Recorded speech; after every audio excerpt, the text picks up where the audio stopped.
Baik, terus dalam Selamat Pagi Malaysia tadi kita dapat saksikan salah satu usaha berterusan untuk memberikan kesedaran tentang kecintaan terhadap alam sekitar, dan sebenarnya penting untuk satu kawasan itu sentiasa dipelihara supaya dapat dibangunkan dan dimajukan untuk masyarakat setempat tanpa memberikan sebarang kesan negatif kepada kawasan tersebut. Dan bercakap tentang pembangunan yang membanggakan, Iskandar Malaysia merupakan satu kawasan yang memang cukup membanggakan dengan infrastruktur bertaraf dunia. Dan khas sempena Hari Pekerja ini, kita ingin kongsikan dengan lebih lanjut bagaimana usaha setiap daripada yang terlibat itu.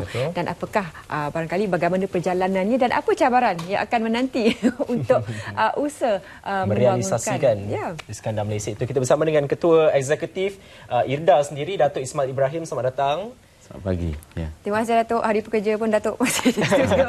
Saya pun nak ambil kesempatan untuk ucapkan selamat Hari Pekerja kepada semua warga Malaysia.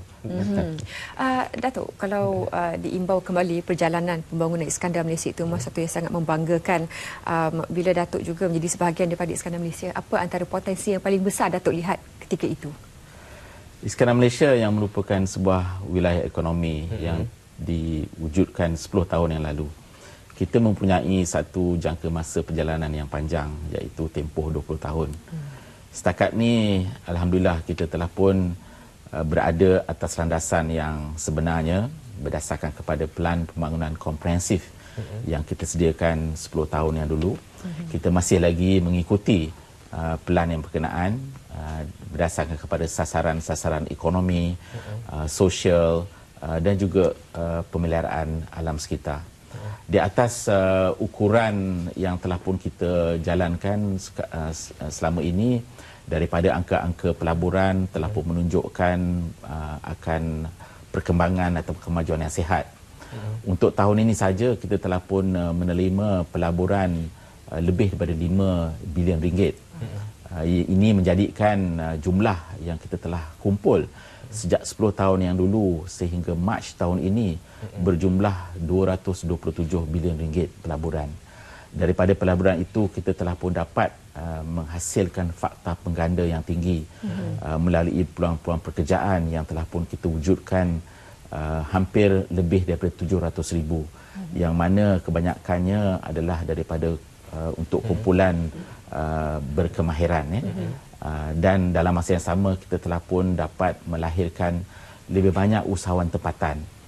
Sekarang ni kita ada 69,000 syarikat yang berdaftar di negeri Johor, khususnya di Iskandar Malaysia, di bawah program PKS ataupun Perusahaan Kecil dan Sederhana.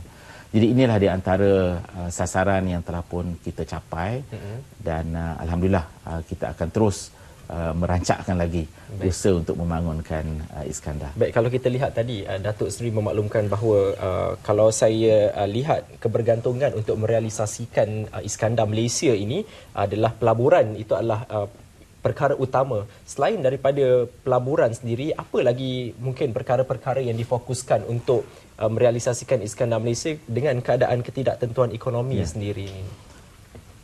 Memang pada asalnya apabila kita nak meletakkan Iskandar ni sebagai sebuah wilayah ekonomi yang dapat berdaya saing di persada antarabangsa, kita sudah tentu terdedah kepada keadaan ekonomi dunia yang tidak menentu. Itu sebabnya kita perlu membuat persediaan yang secukupnya untuk memastikan bahawa sektor-sektor ekonomi yang kita galakkan itu adalah saling menyokong di antaranya. Ini akan memungkinkan jika berlaku kekangan ekonomi dalam sektor-sektor tertentu, tapi sektor-sektor lain akan terus dapat membantu.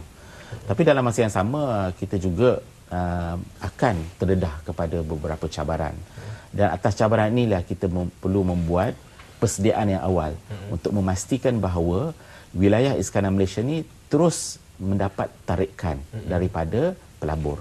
Itu sebabnya kita perlu membuat persediaan dari segi memastikan bahawa prasarana ataupun infrastruktur yang akan meningkatkan daya saing melalui sistem perhubungan yang efektif dan efisien, daripada sistem pengangkutan awam yang efisien, dan juga melalui peluang-peluang latihan yang akan kita sediakan untuk bakal-bakal mereka yang akan mengambil bahagian dalam peluang-peluang pekerjaan yang kita tawarkan melalui pelabur-pelabur yang datang daripada dalam dan juga daripada luar negara. Datuk, maklum balas ataupun respons yang diterima dari para pelabur dan juga semua yang terlibat dalam membangunkan ekonomi Iskandar Malaysia ini, apakah antara kelebihan yang mereka dapat lihat di Iskandar Malaysia berbanding lokasi-lokasi lain? Kita mempunyai beberapa fakta yang terus akan dapat meningkatkan daya tarikan Iskandar Malaysia ini berbanding dengan mungkin tempat-tempat lain. Pertama, kita mempunyai sistem perhubungan yang efektif dan efisien. Bukan saja untuk pergerakan di dalam wilayah, tetapi antara wilayah ini dengan wilayah dan juga kawasan serantau. Ini meletakkan Iskandar ini bukan saja dari segi geografinya menarik, tetapi juga dari segi sistem perhubungannya yang dapat menghubungkan wilayah ini dengan kawasan-kawasan lain di serantau. Kedua, kita mempunyai tenaga kerja yang berkemahiran sesuai dengan sektor-sektor yang hendak digalakkan, dari segi pembuatan maupun dari segi perkhidmatan. Kita juga mempunyai kekuatan dari segi sokongan dari kedua-dua kerajaan pusat dan juga kerajaan negeri untuk memastikan bahawa sistem pentadbiran dan juga governance terletak pada peringkat yang membolehkan kita menggalakkan melalui insentif dan sebagainya. Dan juga kita mempunyai beberapa tindakan untuk memastikan bahawa rakyat melalui program-program sosial dan sebagainya tidak terpinggir oleh pembangunan yang dijalankan. Jadi ini di antara kekuatan yang kita dapat letakkan Iskandar Malaysia ini, bukan saja menarik dari segi pelaburan, tetapi juga menarik untuk mereka yang bukan semestinya datang daripada negeri Johor, tetapi mungkin di seluruh rantau di negara Malaysia, termasuk daripada luar negara, untuk datang bermestautin dan bekerja di wilayah ini. Baik, rakyat tidak terpinggir meskipun ada pembangunan di Iskandar Malaysia, itu yang Datuk nyatakan tadi. Kalau kita lihat sendiri, Iskandar Malaysia ini telah dipilih sebagai kawasan bandar pintar. Apa yang difokuskan, Datuk? Sebab kita tahu pertambahan penduduk sendiri akan seiring dengan pembangunannya. Pada masa sama, sumber manusia kita tidak terjejas, kemapanan alam sekitar ini juga tidak terjejas di Iskandar Malaysia. Konsep pembangunan Iskandar Malaysia sebagai sebuah metropolis yang pintar ni datang bukan secara kebetulan, tetapi berdasarkan kepada perancangan yang kita buat seawal 10 tahun yang dulu. Hasratnya adalah untuk memastikan bahawa pembangunan Iskandar Malaysia ni bukan saja berdasarkan kepada ekonomi yang sihat, tetapi rakyatnya juga sihat berdasarkan konsep pembangunan pintar ataupun dipanggil smart city. Jadi apabila kita melihat komponen kepada pembangunan yang dikatakan pintar ataupun smart ini, bukan saja berdasarkan kepada teknologi, tetapi masyarakatnya juga perlulah juga pintar.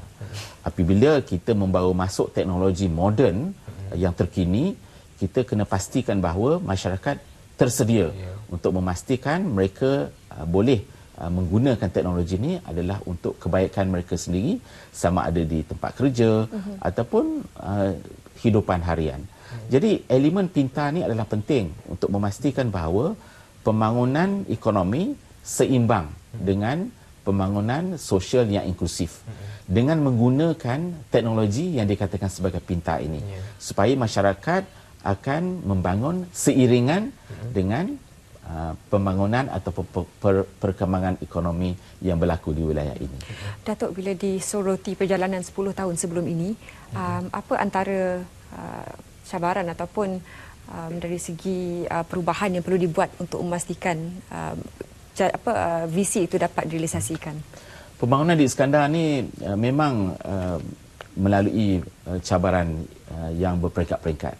Di peringkat awalan dulu, apabila kita mula memperkenalkan Iskandar Malaysia, ramai yang mungkin tidak faham apa itu Iskandar Malaysia dan mungkin tidak begitu percaya dengan apa yang kita sokong selama ini. Tetapi 10 tahun yang sudah berlalu, kebanyakan dari mereka sudah pun mula mempercayai bahawa Iskandar Malaysia ni bukan saja memberi manfaat ekonomi kepada negara, tetapi kepada mereka juga sebagai individu. Dan cabaran ini akan terus berlaku selagi Iskandar Malaysia ingin menjadi satu kuasa ekonomi yang ingin bersaing di peringkat antarabangsa. Jadi salah satu daripada cabaran yang kita hadapi sekarang ini adalah untuk memastikan bahawa kita terus melabur dari segi memastikan bahawa sistem perhubungan kita adalah efektif dan efisien. Itu sebabnya kita baru ini telah pun membuat pengumuman berhubung dengan high speed rail yang akan menghubungkan Singapura dengan Kuala Lumpur. Kita akan memperkenalkan bus rapid transit yang akan merancakkan lagi sistem pengangkutan awam dalam Iskandar Malaysia. Kita akan memperkenalkan RTS ataupun rail transit system yang akan menghubungkan sistem BRT Iskandar dengan sistem MRT di Singapura. Ini adalah salah satu pada usaha kita untuk meningkatkan lagi sistem perhubungan. Selain daripada itu, cabaran yang utama sudah semestinya untuk memastikan bahawa kemampanannya ataupun sustainability dari segi pelaburan itu. Kita tak mahu beranggapan bahawa dengan segala kekayaan yang kita telah puncana di Iskandar Malaysia ini sudah mencukupi. Kita harus melipat gandakan lagi usaha kita untuk memastikan pelaburan ini terus akan datang dan pelaburan ini akan terus memberi fakta pengganda yang tinggi untuk memberi faedah kepada rakyat tempatan, peluang-peluang pekerjaan dengan produktiviti yang tinggi dan juga kepada masyarakat tempatan untuk membuka perniagaan untuk menyokong kepada pelaburan-pelaburan yang tinggi ini. Inilah di antara cabaran-cabaran yang kita terus perlu usaha untuk tangani dan kita insya-Allah akan dapat tepati pada sasaran Iskandar Malaysia. Baik, Datuk, kata-kata semangat barangkali buat semua warga Iskandar Malaysia. Pekerja-pekerja yang sentiasa yang membangunkan Iskandar Malaysia ini. Kita memang amat berterima kasih di atas sokongan daripada kedua kerajaan pusat dan juga kerajaan negeri berhubung dengan Iskandar Malaysia ini, dan kita harap sokongan ini akan terus berterusan dari masa ke semasa. Kemudian kita juga mendapat sokongan yang amat kuat daripada masyarakat niaga itu sendiri. Kerana tanpa mereka, kita tidak akan dapat menjana pembangunan ekonomi seperti mana yang kita daki. Kemudian yang ketiga, kita amat berterima kasih pada rakyat Iskandar Malaysia itu sendiri. Dan juga rakyat Johor amnya yang selama ini menyokong akan inisiatif dan visi yang telah pun kita ketengahkan. Jadi dengan harapan itu, sempena dengan Hari Pekerja ini juga, kita harapkan kita akan sama-sama berterusan untuk membangun ke Iskandar demi negara kita. InsyaAllah. Terima kasih Datuk. Tahniah juga. Dan sentiasa kita doakan terbaik untuk Iskandar Malaysia. Kita sebenarnya ingin ke Sabah seketika. Dari Johor kita pergi Sabah pula untuk mengetahui suasana sambutan Pesta Keamatan Peringkat Negeri Sabah 2017 bersama Jovina yang telah pun berada di lokasi untuk memberikan laporan lanjut. Silakan Jovina.